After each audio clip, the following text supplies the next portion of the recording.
Hello everyone. Last days में कुछ बच्चों ने मुझसे रिक्वेस्ट किया था 3D प्रिंटर के बारे में। तो आज हम 3D प्रिंटर के बारे में बात करेंगे। मेरे पास ये 3D प्रिंटर है स्टेम रोबो आर्किटेक। अब इसके पार्ट्स के बारे में आपको बताता हूँ। यहाँ पे ये इसके अंदर डिफरेंट आपको पार्ट्स दिख रहे हैं। जो ये वाला पार्ट है इसको हम एक्सट्रूडर बोलते हैं। एक्सट्रूडर बेसिकली करता क्या है कि आपके पास बैकएंड पे एक रील लगी हुई है। एक हमारे पास जो मटेरियल होता है जो पिघल के जिससे कि आपका डिज़ाइन बनता है, वो वाला पार्ट मैं आपको दिखा देता हूँ। There we go. ये आपका मटेरियल है, ठीक है। अब हमारे पास वो पिघल के यहाँ से निकलेगा। ये हमारे पास आपकी बिल्ड प्लेट होती है जिसके ऊपर आपका प्रिंट आएगा, ठीक। अब उससे पहले क्या होता है कि हमारे पास इस 3D प्रिंटर को पहले ये पता होना चाहिए कि आप क्या प्रिंट करने वाले हो। जो इसका जो एक्सट्रूडर है ये 2D में मूव करता है, 3D में मूव करता है, सॉरी। हमारे पास 2 स्टेपर मोटर्स है, आपको वहाँ दिख रही है, एक वहाँ दिख रही है। एक स्टेपर मोटर आपको इस प्लेटफॉर्म के नीचे है, जिसके नीचे ये जाएगा। इसके नीचे सारी सर्किटरी है इसकी। All right. सो हमें क्या करना है, हमें ये एक कंट्रोल बोर्ड, कंट्रोल जो डिस्प्ले है हमारा, यहाँ से हमें कंट्रोल्स पता लगते हैं कि हम कौन कौन से कंट्रोल्स इसके अंदर हैं।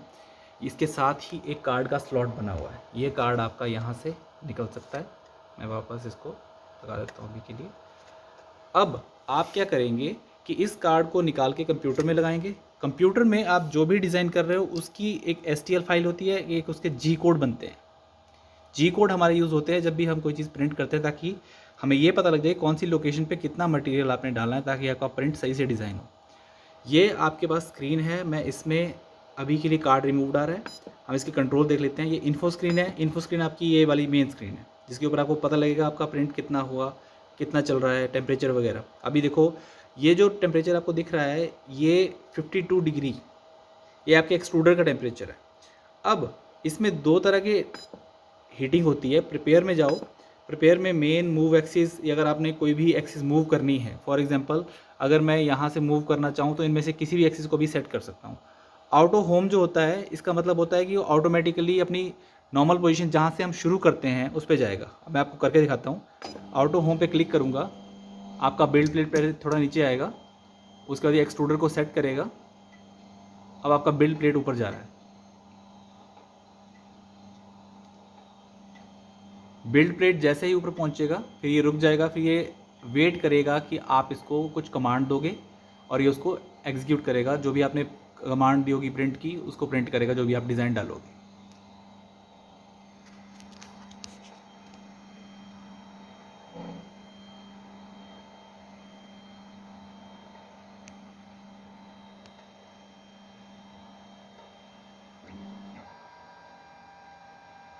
ओके, अब ये हमारे पास होम पोजीशन पे है, लेकिन हमें इसमें बेसिकली इसको प्रिपेयर करना है अभी के लिए। तो हम मेन इस पे आते हैं, फंक्शन पे। इसमें सबसे पहले हमारे पास होता है, एक होता है प्री हीट ABS और प्री हीट PLA। तो हमारे पास जो ABS होती है, मतलब जो आपके पास इसमें एक्सट्रूडर में हीटर होता है जो कि पहले हीट होता है, तो हम इसको ABS पे अभी इस तरह से करते हैं। तो हमने यहाँ पे टेम्परेचर देखो 240 डिग्री है टॉप पे, ये आपका वो टेम्परेचर है जो अचीव करना है। और बॉटम में जो 44 डिग्री है, ये इसका प्रेजेंट टेम्परेचर है। अब ये धीरे धीरे जब ये हीट करेगा तो ये बढ़ता जाएगा और हमारा प्रिंटर रेडी होगा। जब तक ये रेडी होता है तब तक मैं आपको कंप्यूटर पे बताता हूँ कि किस तरह से हम लोग किसी भी फाइल के G कोड हमारे मेमोरी कार्ड में डालते हैं। All right. सो हम लोगों ने अभी तक 3D प्रिंटर को इस पर टेम्परेचर हीटिंग पे लगा दिया है। तब तक मैं आपको सॉफ्टवेयर दिखा देता हूँ।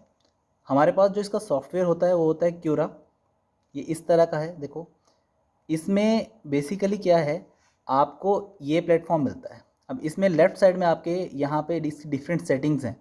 इसमें लेयर हाइट है, शेल थिकनेस है, एनेबल रिटेक्शन है, बॉटम टॉप थिकनेस है, आपकी फिल डेंसिटी है। कुछ मेन पार्ट्स में मैं आपको बता देता हूँ। फिल डेंसिटी का मतलब होता है कि आप अपने पार्ट को, फॉर एग्जांपल कुछ भी डिज़ाइन हो रहा है, उसको अंदर से कितना फिल करना चाहते हो, कितना मटेरियल आप यूज़ करना चाहते हो। मैंने मिनिमम रखा है 10। अगर मैं 20 करता हूँ तो उससे क्या फ़र्क पड़ेगा मैं आपको बताऊँगा। आगे आपका आता है स्पीड एंड टेम्परेचर। ये डिपेंड करता है आपके मटेरियल पे, आप कौन से मटेरियल को प्रिंट कर रहे हो, उसके हिसाब से ये स्पेसिफिकेशन चेंज होती है। स्पोर्ट, राफ्ट, ये आपके जो आपका बिल्ड प्लेट है उससे आपका जो डिज़ाइन है वो ऊपर रहेगा नीचे रहेगा, किस तरह से है।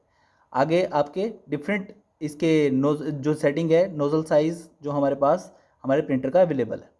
अब मैं क्या करता हूँ, मेरे पास मेमोरी कार्ड है ये जो हमने निकाला था, मैं इसको कंप्यूटर में जो भी जहाँ भी आपका स्लॉट है उसमें लगाते हैं। अब जैसे ही हम इसको स्लॉट में लगाएंगे, अब हमारे पास यहाँ पे जब भी आप कोई भी डिज़ाइन रखोगे, फॉर एग्जांपल मेरे पास ऑलरेडी एक STL फाइल है, मैं उनको आपको डाल के दिखाता हूँ। मैं अभी इसको हाफ स्क्रीन में रख रहा हूँ सो दैट कि आपको दोनों चीज़ें एक साथ दिख जाएँ। ऑल राइट, ये मैंने डिज़ाइन इंटरनेट से उठाया है। आप भी जब भी इंटरनेट से कोई भी फाइल डाउनलोड करो डिज़ाइन की, उसके लिए आपको STL फाइल डाउनलोड करनी है। तो मैं यहाँ से इसको सिर्फ उठा के ड्रैग करके अपने प्रिंटर वाले सॉफ्टवेयर में ले आता हूँ। इस तरह से आपको दिख रहा है, मैं इसको फुल स्क्रीन कर रहा हूँ। ये हमारे पास डिज़ाइन आ गया। अब आपके पास बेसिकली क्या है, टॉप पे एक चीज़ देखो, यहाँ पे एक टाइम बता रहा है। ये हमारे पास बता रहा है 4 hours, just a second, there we go. ये जो आपको टाइम बता रहा है, ये बता रहा है 4 आवर्स 23 मिनट्स। तो हमारे पास इस चीज़ को प्रिंट होने में 4 आवर 23 मिनट्स लगेंगे। अगर मैं इसकी फिल डेंसिटी को 20% करता हूँ, हमने अभी 10% कर रखी है, अब मैं इसको 20 कर रहा हूँ। अब ये दोबारा से कैलकुलेट होगा और अब देखते हैं कितना आएगा। पहले हमारे पास 4 आवर्स 23 मिनट्स है, अब हमारे पास सेम टाइम बता रहा है, जस्ट ए सेकेंड, मैं इसको थोड़ा सा और बढ़ा देता हूँ।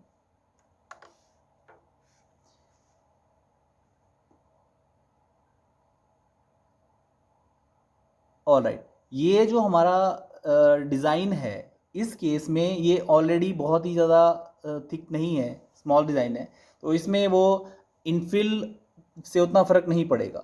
अब मैं कोई डिफरेंट पार्ट करूँगा इसके बाद, लेकिन तब तक मैं आपको ये बताता हूँ इसको हम अपने जो मेमोरी कार्ड है उसमें कैसे सेव करेंगे। राइट साइड में आप टॉप पे आपका SD लिखा हुआ है, ये हमारे पास जो आपका मेमोरी कार्ड है उसमें उसको सेव करता है। मैं इस पर क्लिक करता हूँ, आपके बॉटम में एक मैसेज आया है, इसमें स्क्रीन के बॉटम में save as F frame size WM कार्डोन 85, जो इसका जो भी हमारी फाइल थी उसका नाम था, तो उसके G कोड जो है हमारे मेमोरी कार्ड में भी सेव हो गए हैं। अभी मैं इसको यहाँ से हटा देता हूँ, कोई और हम फाइल देख लेते हैं। मैं डिलीट कर रहा हूँ इसको भी। अब इसके बाद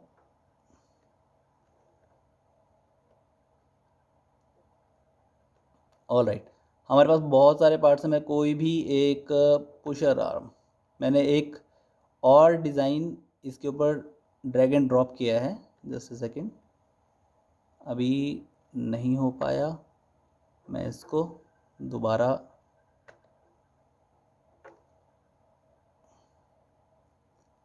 ये हमारे पास डिज़ाइन है। अब इस डिज़ाइन को पहले ये एक्चुअली इसका टाइम कैलकुलेट करेगा कि कितना टाइम लगेगा हमारे इस डिज़ाइन को प्रिंट होने के लिए।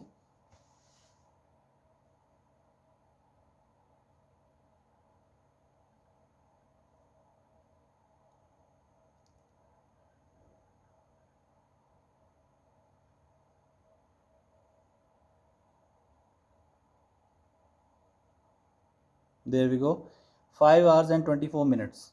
अब मैं 30% हमने डेंसिटी रखी है, उसको मैं थोड़ा कम कर देता हूँ, मैं 10% रखता हूँ इसको।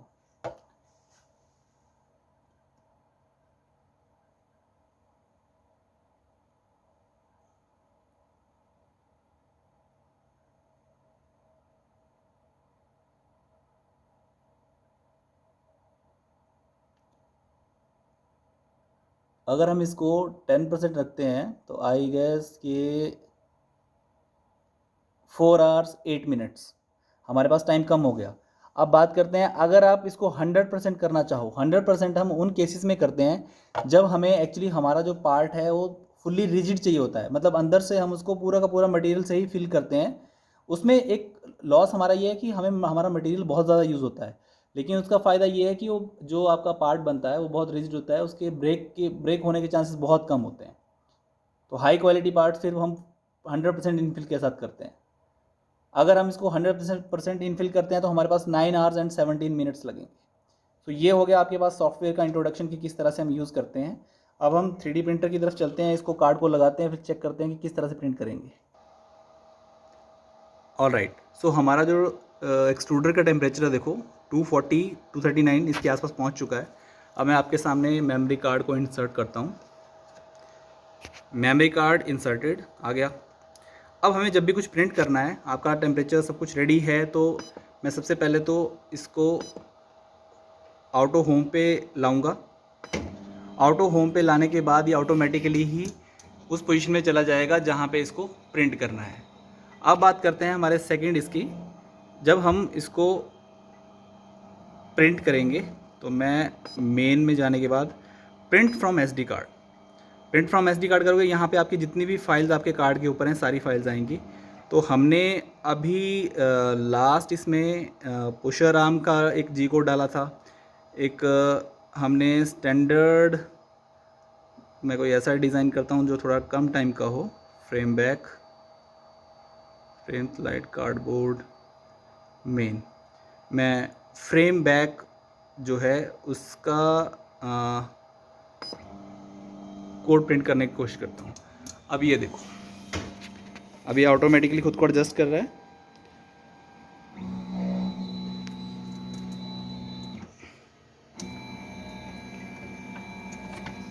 अब हमारे प्रिंटर ने इसका डिज़ाइन प्रिंट कर दिया है। इसके ऊपर थोड़ा सा मटेरियल लगा हुआ था पिघल के, वो साइड में गिर गया है।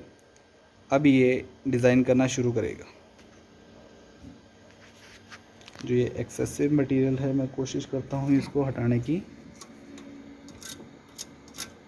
लेकिन अब हटेगा नहीं, तो कोई बात नहीं।